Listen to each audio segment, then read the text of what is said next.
Assalamualaikum warahmatullahi wabarakatuh. Tepangkeun wastapun Lydia Sri Kartini, abdi di dieu bade ngadongeng anu judulna Domba jeung Ajag Angon. Dina hiji desa anu leutik jeung subur, aya hiji budak leutik anu sok nganggon domba, ngaranna teh Yusuf. Unggal poe Yusuf sok nganggon domba anu majikanna. Tugasna ngasaukeun ngawas wewengkon tempat ngawon domba. Waktos ieu ngajadikeun anjeunna bosen. Wah, capek moci. Unggal poe ngali-ngali domba ngadahar ikut. Bosen. Kudu neangan pagawean saja nu leuwih senang. Aha, aya ide cemerlang. Urang bakal ngarawaskeun saarea di kampung. Ku nyebatkeun aya aja ieu. Hahaha. Terus Yusuf lompat ke kampung bari ngagorowok. Ajag, aya ajag. Anjeunna terus ngagorowok pikeun sadayana ngadangu. Bener wae, saarea ruaseun ngadenge suara Yusuf. Hah? Ajag? Maranehna buru-buru ka pasir rek newak ajag, sangkan ulah ngaganggu deui masyarakat di eta desa. Hah? Di mana Ajag? Hahaha. Aya ajag di dieu mamang. Abi tadi ulin di dieu.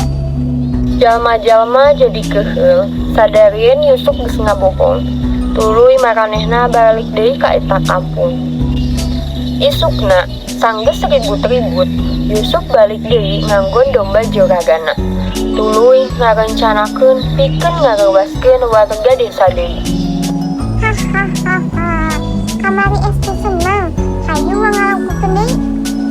Ajag. Aya ajag. Hah? Ajag? Nah leres kali ieu. Coba cek sawah kuring. Saarea indit babarengan ka pasir. Mana Ajag Yusuf? Di mana Ajagna? Lain suara ajag anu kadenge, tapi kadengena suara Yusuf. Hahaha. Lucu pisan euy. Kumaha bisa ditipu 2 kali? Hahaha. Budak usil. Wah, ini uling di kolot. Warga balik ke kampung bari larai kesel. Isukna Yusuf indit ka pasir. Bari nungguan dombana dahar. Ujug-ujug aya ajag nembongan ti tukangan rungkun. Yusuf kacidareuasna bari sieunun. Yen ajag teh geus newak salah sahiji dombana. Aduh, kumaha ieu?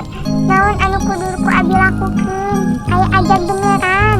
Anjeunna langsung lompat ka kampung bari ngagorowok. Ajag. Mang aya ajag.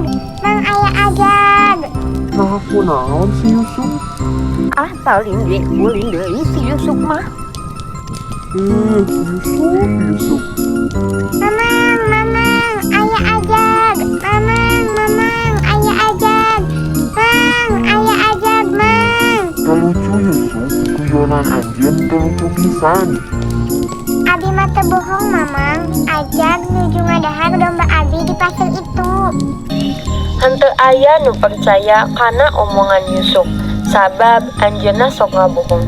Akhirna Yusuf papanggih jeung jununganna lantaran taya nu percaya kana ucapan anjeunna. Naon nu ku anjeun lakukeun? Anjeun sok ngabohong. Ayeuna teu aya nu percaya. Terus kuring oge kalengitan domba kuring. Hapunten, Pak. Hapunten. Abi moal ngalakukeun deui. Hapunten, Pak. Kukituna Yusuf geus meunang teguran jeung hukuman ti dununganana, ditambi deui jalma-jalma teu aya nu percaya ka anjeunna.